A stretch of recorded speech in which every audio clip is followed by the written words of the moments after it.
여러분들 안녕하세요. 만나서 반갑습니다. 신학을 전공하고 성으로 살아가는 교리 들려주는 남자 교들남입니다. 여러분들 만나서 반갑습니다. 오늘도 여러분들 제가 늘 촬영하는 것이 아니고 여러분들께서 이제 앞에 인트로 영상을 보셔서 알겠지만 제가 오늘 이쪽 상암동에 녹음하러 방송국에 와서 녹음 작업 마치고 이렇게 또 영상을 찍게 됐습니다. 늘 제가 보여지는 저희 집에서만 촬영하는 것이 아니라 이렇게 기회가 되면 좀 다른 곳에서도 좀 촬영을 할 수 있었으면 그렇게 좀 하도록 하겠습니다. 자, 그럼 오늘 이제 우리가 섭리라는 교리를 다루는데요. 자, 종교개혁을 일으켰던 루터와 대표적인 칼빈, 특히 루터의 루터파들의 교회에서는 이 칼빈주의에 대해서 어떤 하나님의 섭리, 이 교리를 그다지 강조하지는 않았습니다. 그러나 칼빈주의에서는 이 섭리의 교리가 굉장히 강조가 되고 있습니다. 자, 사람들은 생각을 하죠. 마치 하나님이 우리를 하나님의 섭리 가운데 이끌어 가신다라는 것이 바둑이나 장기판에 있는 그 알과 같이 하나님이 마치 우리를 마음껏 막 통제하시면서 우리는 의지도 없이 막 이리 끌려다니고 저리 끌려다니고 하나님에 의해서 이끌어 가시는가, 이러한 그 섭리의 교리에 대해서 사람들은 반감이 있다는 거죠. 그러나 또 다른 시각으로 본다면 우리가 정말 이 불완전한 우리의 인생살이 가운데 하나님이 우리의 삶을 이끌어 가신다라는 이 섭리의 교리만큼 우리에게 또 위로가 되는 교리는 없을 것입니다. 이것은 우리가 첫 번째처럼 섭리의 교리에 대해서 우리가 하나님 앞에 반감을 갖는 우리들의 마음은 죄로 인하여 하나님과의 관계가 깨어졌기 때문에, 틀어졌기 때문에 그런 하나님이 선하시다라는 것에 대해서 우리가 참 받아들이기가 어렵고, 그래서 그 교리를 접근하는 자체가 우리에게는 참 이렇게 불편한 마음이 드는 거죠. 도대체 이 섭리라는 말은 어떠한 뜻을 가지고 있는가?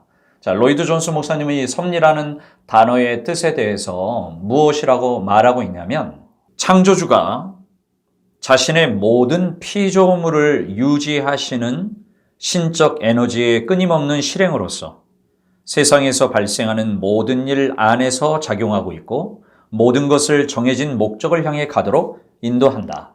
이 말이 좀 이 단어의 뜻만 정의를 들어보면 또 좀 이렇게 어렵습니다. 자, 하나님께서 지난 시간까지 우리가 창조의 교리를 다뤘잖아요.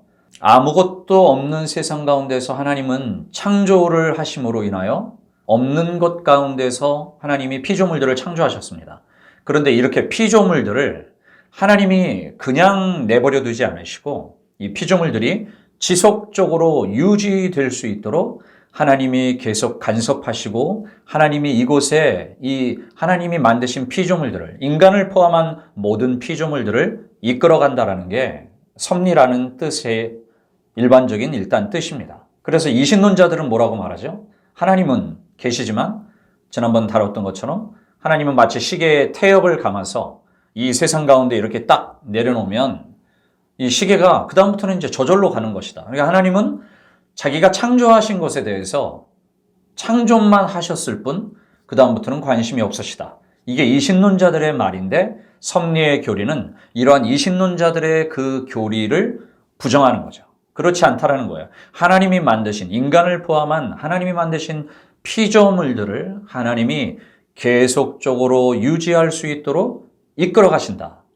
이것이 이신론자들과는 다른 섭리의 교리가 말하고 있는 교리입니다. 자, 그러면 우리가 이제 섭리에는 크게 세 가지의 요소가 있는데요. 자, 첫 번째 요소는 뭐냐면 보존이라는 요소입니다. 자, 보존. 자, 이 섭리 가운데 중요한 보존. 자, 이 보존이라는 말은 뭐냐면 하나님께서 자신이 창조하신 그것들에게 부여하신 속성들 및 능력들과 함께 유지하시는 하나님의 지속적인 작업이다. 아까 전에 섭리라는 단어 속에 포함되어 있는 거죠. 그러니까 어떤 사람들은 말을 이렇게 하는 겁니다. 하나님께서는 하나님이 창조하신 것을 버려두지는 않으신다. 그러나 그냥 버려두지 않으시고 파괴하지 않으시는 차원을 넘어서서 하나님께서 만드신 이 피조물들을 하나님께서 계속적으로 유지하신다라는 거예요. 자, 이 부분에 대해서 성경은 우리에게 가르쳐 주는 바가 있는데 시편 104편 28절에서 30절 말씀입니다. 주께서 주신즉 그들이 받으며 주께서 손을 펴신즉 그들이 좋은 것으로 만족하다가 주께서 낯을 숨기신즉 그들이 떨고 주께서 그들의 호흡을 거두신즉 그들은 죽어 먼지로 돌아가나이다. 주의 영을 보내어 그들을 창조하사 지면을 새롭게 하시나이다. 그리고 히브리서 1장 3절 말씀에도 보면 그의 능력의 말씀으로 만물을 붙드시며. 자, 두 번째 요소는 뭐냐면 통치입니다. 통치. 자, 이 통치라는 것은 어떠한 뜻을 의미를 두고 있냐면 하나님의 신적인 목적을 달성하기 위해 만물을 분명한 목표를 향하여 통치해 나가시는 하나님의 지속적인 활동이다. 예, 조금 정의를 풀어가면 우리가 이제 이런 단어들이 조금 어렵지만 이렇게 또 좀 풀어가면 훨씬 의미가 분명해지잖아요. 자, 시편 103편 19절 말씀을 보면 그의 왕권으로 만유를 다스리시도다. 네, 이렇게 말하고 있습니다. 자, 다음으로는 세 번째 요소인 협력입니다. 협력. 이 협력이라는 요소는 로이드 존스 목사님이 굉장히 우리가 보존도 또 통치도 중요하지만 이 협력이라는 것이 우리가 좀 더 이렇게 좀 주의 깊게 좀 봐야 됩니다. 이 로이드 존스 목사님도 이 요소를 되게 강조하고 있는데요. 자, 이 말은 뜻을 보면 협력이란 만물에 대한 하나님의 통제에 대해 2차적 원인들이 맺고 있는 관계라는 전체 개념. 네, 이게 뭔 말이냐. 우리가 살아가는 세상 속에서는 그 모든 일에는 원인이 있습니다. 어떠한 일이 있기 때문에 이 일로 인하여 다른 일이 만들어집니다. 자, 이거를 2차적 원인이라고 말합니다. 2차적 원인. 어떠한 일들로 인하여 다른 결과가 만들어지는 것. 그런데 성경은 이 2차적인 원인들이 자동적으로 또는 독립적으로 있는 것이 아니라는 겁니다. 자, 좀 더 쉽게 예를 들면 어떠한 일로 인하여 이런 2차적인 원인들로 인하여 우리가 살아가는 이 자연 세상에는 법칙이 있죠. 네, 우리가 자연계에는 어떤 법칙이 있습니다.